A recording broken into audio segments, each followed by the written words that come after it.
الحمد لله كفى وسلام على عباده الذين اصطفى أما بعد. أعوذ بالله من الشيطان الرجيم. بسم الله الرحمن الرحيم.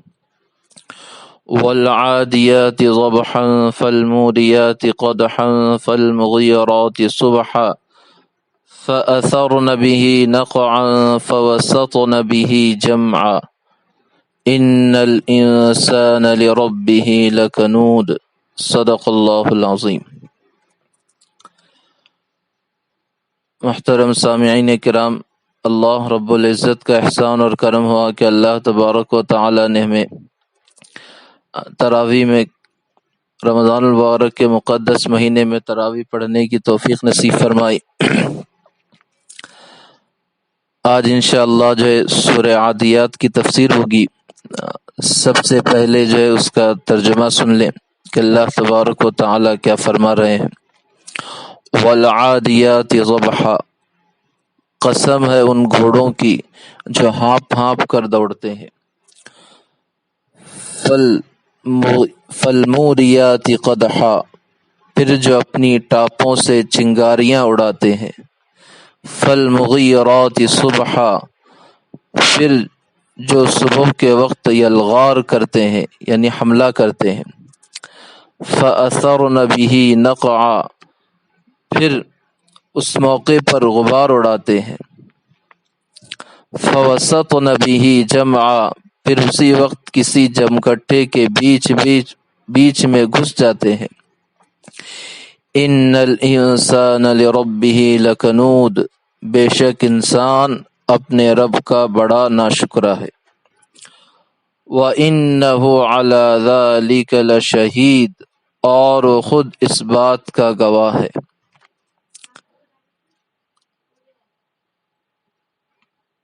وَإِنَّهُ لِحُبِّ الْخَيْرِ لَشَدِيدٌ، اور حقیقت یہ ہے کہ وہ مال کے محبت میں بہت پکا ہے. أَفَلَا يَعْلَمُ إِذَا بُعْثِرَ مَا فِي الْقُبُورِ، بھلا کیا وقت اسے معلوم نہیں کہ جب قبروں میں جو کچھ ہے اسے باہر بکھیر دیا جائے گا. وَحُصِّلَ مَا فِي الصُّدُورِ، اور سینوں میں جو کچھ ہے اسے ظاہر کر دیا جائے گا. إِنَّ رَبَّهُمْ بِهِمْ يَوْمَئِذٍ لَخَبِيرٌ، بے شک ان کا پروردگار اس دن ان کی جو حالت ہوگی اس سے پوری طرح باخبر ہے. تو بزرگوں، اللہ رب العزت نے ان صورتوں میں گھوڑوں کی قسمیں کھائی ہیں، اور گھوڑوں کی کچھ حالتیں اللہ تبارک و تعالی نے یہاں پر جو ہے ذکر فرمائی ہیں کہ گھوڑے جو ہے جنگ کے میدانوں میں دوڑتے ہیں، اور جب دوڑتے ہیں تو گرد و غبار اڑتا ہے. اور چونکہ جو ہے گھوڑے انسانوں کے جنگ میں کام بھی آتے ہیں تو ایک اچھی مخلوق ہے، اس لیے اللہ تبارک و تعالی نے جو ہے اس کی جو ہے قسمیں کھا کر ذکر فرمایا ہے. پھر بزرگوں، اللہ رب العزت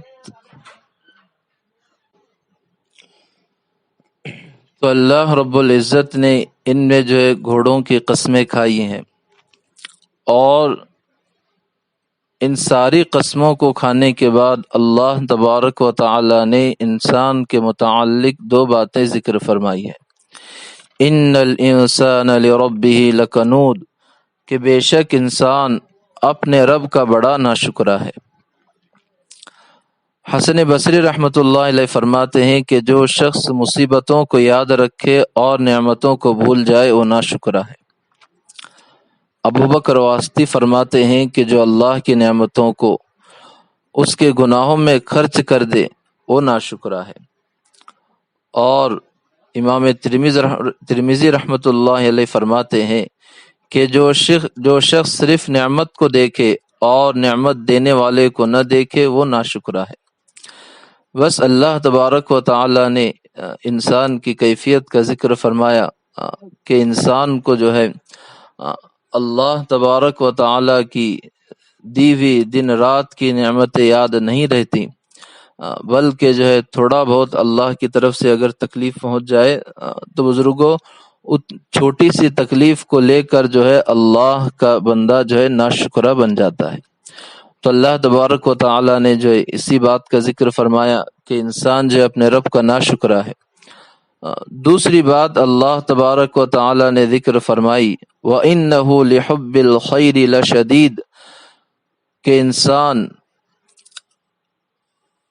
مال کی محبت کا بڑا حریص ہے، یعنی انسان کے اندر مال کی محبت اتنی بھری ہوئی ہے کہ وہ کبھی کبھی جو ہے حلال اور حرام کی بھی پرواہ نہیں کرتا، اور اس مال کی محبت میں اتنا آگے بڑھ جاتا ہے کہ اللہ تبارک و تعالی کی تو بزرگوں اللہ تبارک و تعالی نے انسان کی کیفیت کو ذکر فرمایا کہ وہ انسان مال کا بہت حریص ہے اور مال کی محبت دل میں لیے ہوئے۔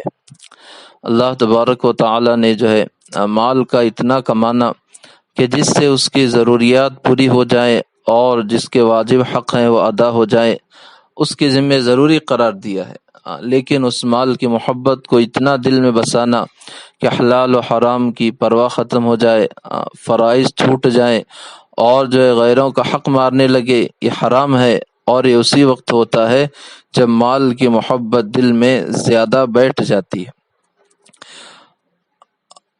اسی لیے ہمارے علماء نے مال کی جو ہے محبت کی مثال جو ہے کشتی میں بیٹھنے والے سے دی ہے کہ پانی جب تک کشتی کے نیچے رہے گا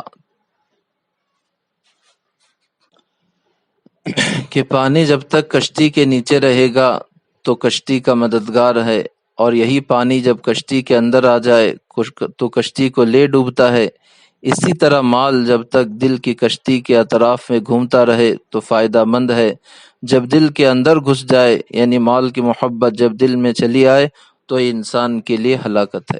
اللہ تبارک و تعالی نے جو ہے انہی دو چیزوں پر وعید سنائی کہ ایک جو ہے آدمی جو اللہ کا ناشکرہ ہے تو اسے اللہ کا شکر گزار بننا ہے، اور دوسرے جو ہے مال کی محبت کو دل سے جو ہے نکالنا ہے۔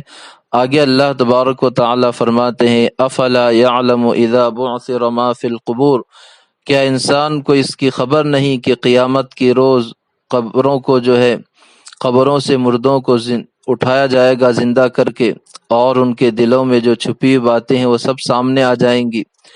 یعنی جو مال کی محبت ہوگی وہ کل قیامت کے دن ایک گناہ بن کر جو ہے سامنے آئے گی، اور جو ہے اللہ تبارک و تعالی اس سے جو ہے بدلہ لیں گے۔ یعنی یہ مال کی محبت بھی ایک گناہ ہے، اور اس کے پیچھے پڑ کر آدمی جو گناہ کرے گا وہ الگ ہے، اور اس کا حساب ہونا ہے۔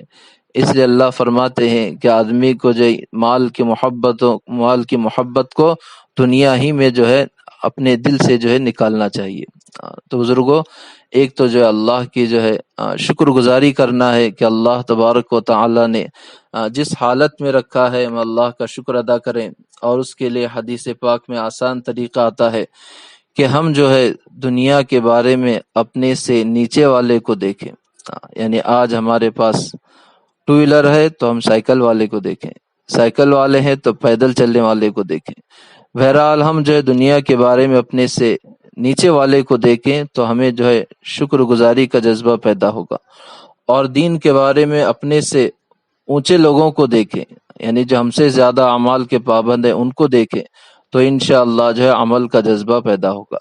اس کے برخلاف اگر ہم مال میں اپنے سے اونچے لوگوں کو دیکھیں گے اور ٹو ویلر والا کار والے کو دیکھے گا تو بزرگوں اس سے جو ہے ناشکری پیدا ہوگی۔ تو دنیا کے بارے میں اپنے سے نیچے والوں کو دیکھنا ہے، اور دین کے بارے میں اپنے سے اونچے والوں کو دیکھنا ہے، وہاں جو ہے شکر گزاری کا جذبہ بھی پیدا ہوگا، اور نیک اعمال کرنے کی جو ہے کیفیت بھی انسان میں بنے گی۔ تو دو باتیں اللہ تبارک و تعالی نے جو سورت میں ذکر فرمائی ہے، انشاءاللہ کل جو ہے سورۃ القاریہ کی تفسیر ہوگی۔ اللہ تبارک و تعالی کہنے سننے زیادہ عمل کرنے کی توفیق نصیب فرمائے۔ وما علینا الا البلاغ۔